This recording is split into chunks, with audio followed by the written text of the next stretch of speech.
اللہ انہیں ڈھیل دے رہا ہے اس دن کے لیے جس دن آنکھیں کھلی کی کھلی رہ جائیں۔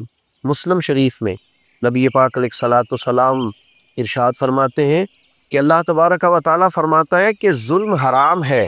جب میں کسی بندے کے ساتھ ذرہ برابر بھی زیادتی نہیں کرتا تو میں اپنے بندوں پر بھی اس کو حرام رکھتا ہوں کہ وہ بھی ایک دوسرے پر ظلم نہ کرے۔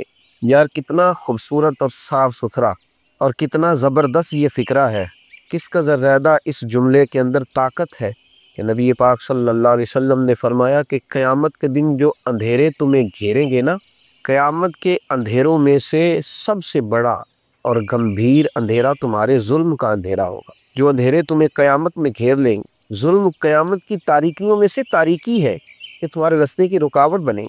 یہ وہاں جنت کی طرف جب تم جا رہے ہوگے تو اندھیرا کر دے گی تمہارے آگے۔ ظلم قیامت کے اندھیروں میں سے ایک اندھیرا ہے۔ نبی پاک صلی اللہ علیہ وسلم نے صحابہ سے سوال پوچھ لیا، فرمایا بتاؤ مفلس کون ہوتا ہے، غریب کون ہوتا ہے؟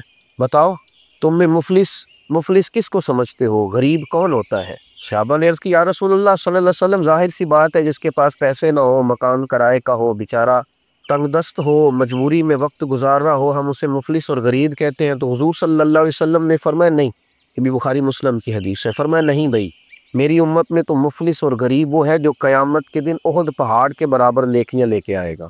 اب یہ ایک نئی بات ہے کہ احد پہاڑ کے برابر نیکیاں پھر بھی مفلس ہے، پھر بھی غریب ہے۔ تو حضور صلی اللہ علیہ وسلم نے فرمایا نیکیاں احد پہاڑ کے برابر ہوں گی، نفل، عبادتیں، ریاضتیں، تلاوتیں، حج، عمرے، بڑا کچھ، لیکن جب اس کی نیکیوں کا ڈھیر لگے گا نا تو وہ لوگ بھی آئیں گے جن کو گالیاں دیا کرتا تھا، وہ لوگ بھی آئیں گے جن کو ستایا کرتا تھا، اس کے وہ ملازم بھی آئیں گے جن کو جھڑک دیتا تھا، اس کے وہ غریب رشتہ دار بھی آئیں گے جن کو رسوا کرتا تھا، اور اس کے محلے کے وہ کمزور لوگ بھی آئیں گے جو صرف اپنی کمزوری کے سبب بول نہیں پاتے تھے، دل ٹوٹتے تھے، بستر میں رضائی میں منہ دے کے روتے تھے لیکن بیچارے بول نہیں پاتے تھے، وہ سارے آئیں گے اور اللہ کے حضور عرض کریں گے مالک اس پرہیزگار سے، اس تقوی والے سے، اس نمازی سے، حاجی سے پوچھ ہمارے ساتھ کتنے ظلم کیے۔ نبی پاک علیہ السلام نے فرمایا پھر اس کی نیکیاں بٹنی شروع ہوں گی، جس کو مارا کچھ نیکیاں وہ لے جائے گا، جس کا مال دبایا کچھ نیکیاں وہ لے جائے گا، جس کو کمزور ہونے کی وجہ سے ستایا کچھ نیکیاں وہ لے جائے گا۔ جب نیکیاں بٹ جائیں گی ابھی بھی کچھ لوگ ہوں گے جن پر ظلم کیا تھا، ابھی بھی لوگ ہیں، نیکیاں ختم ہو گئیں، پھر ان لوگوں کے گناہ اس پر ڈالے جائیں گے۔ اللہ کے محبوب فرماتے ہیں کہ اس ظلم نے اسے کنگال کر دیا، اس کے پہاڑ احد پہاڑ جتنی نیکیاں تھیں پر ظلم نے مفلس کر دیا، غریب کر دیا، اس کے لب و لہجے کی زیادتی نے، اس کے لفظوں کے تیچھے پن، اس کی نگاہوں کی ترش روی نے تکلیف دی، لوگوں کو اذیت دی۔ اس لیے میرے نبی پاک علیہ الصلوۃ والسلام سے عرض کیا گیا تھا یا رسول اللہ صلی اللہ علیہ وسلم ایک خاتون بڑا ہی صدقہ کرتی ہے لیکن اپنی زبان سے لوگوں کو تکلیف دیتی ہے، حضور نے فرمایا جہنم میں جائے گی۔ عرض کی یا رسول اللہ صلی اللہ علیہ وسلم ایک عورت پنیر کے خشک ٹکڑے صدقہ کرتی ہے لیکن ہے میٹھی، بیٹا کہہ کے بلاتی، وہ بوڑھی اماں بیٹا کہہ کے بلاتی ہے، وہ کسی سے شفقت کرتی ہے، اس کا انداز بڑا نرم ہے، اگرچہ غریب ہے، پنیر کے خشک ٹکڑے صدقہ کرتی۔ میرے محبوب مسکرائے اور مسکرا کے فرمائے رب کریم اپنے فضل سے اسے جنت عطا کرے گا، وہ جنت میں جائے گی، وہ خاتون اللہ اسے جنت دے گا، اس لیے کہ وہ اللہ کے بندوں کو تکلیف نہیں دیتی، وہ اذیت نہیں پہنچاتی، کبھی بھی ایسے رویے نہ اختیار کرے، کبھی بھی اس طرح کا لب و لہجہ نہ بنائے، کبھی بھی اس طرح کا مزاج نہ بنائے کہ جس سے لوگوں کو تکلیف پہنچے۔ ہمارا تھوڑا سا ظلم، تھوڑا سا جبر، تھوڑی سی زیادتی یہ بہت بڑی تکلیف کا سبب بنتی ہے۔ اور پھر نبی پاک صلی اللہ علیہ وسلم نے فرمایا اپنے بھائی کی مدد کرو چاہے وہ ظالم ہو یا مظلوم ہو۔ ایک پہلو یہ بھی ہے اس عنوان پر، اپنے بھائی کی مدد کرو چاہے وہ ظالم ہو یا مظلوم ہو۔ تو صحابہ نے عرض کی یا رسول اللہ صلی اللہ علیہ وسلم مظلوم کی مدد تو سمجھ میں آتی ہے کہ ظالم کی مدد کیسے کریں؟ مظلوم کی مدد کرنا تو سمجھ میں آیا، ظالم کی مدد کیسے کریں؟ نبی پاک علیہ السلام نے فرمایا اسے ظلم کرنے سے روک دو، یہ تمہاری طرف سے اس کی مدد ہو جائے گی، اسے روک دو ورنہ بڑا الجھ جائے گا قیامت کے دن، بڑی تکلیف میں آ جائے، اسے روک دو، اس کا ہاتھ تھام لو، اگر تم اسے بھائی جانتے ہو تو جاؤ جا کر کے منع کرو کہ اپنی بہو پر ظلم نہ کرے، جاؤ جا کے منع کرو کہ اپنی بیوی کو نہ ستایا کرے، جاؤ اسے جا کر کے بتلاؤ کہ اپنے سسرال والوں کو تکلیف نہ دے، جاؤ اسے جا کے کہو کہ اس کی وجہ سے اس کے کئی ملازم درد میں ہیں، تکلیف میں ہیں، ہاتھ پکڑ لو، منع کرو، اس کی مدد ہو جائے، وہ بچ جائے گا قیامت کی تاریکیوں سے۔ میرے رسول پاک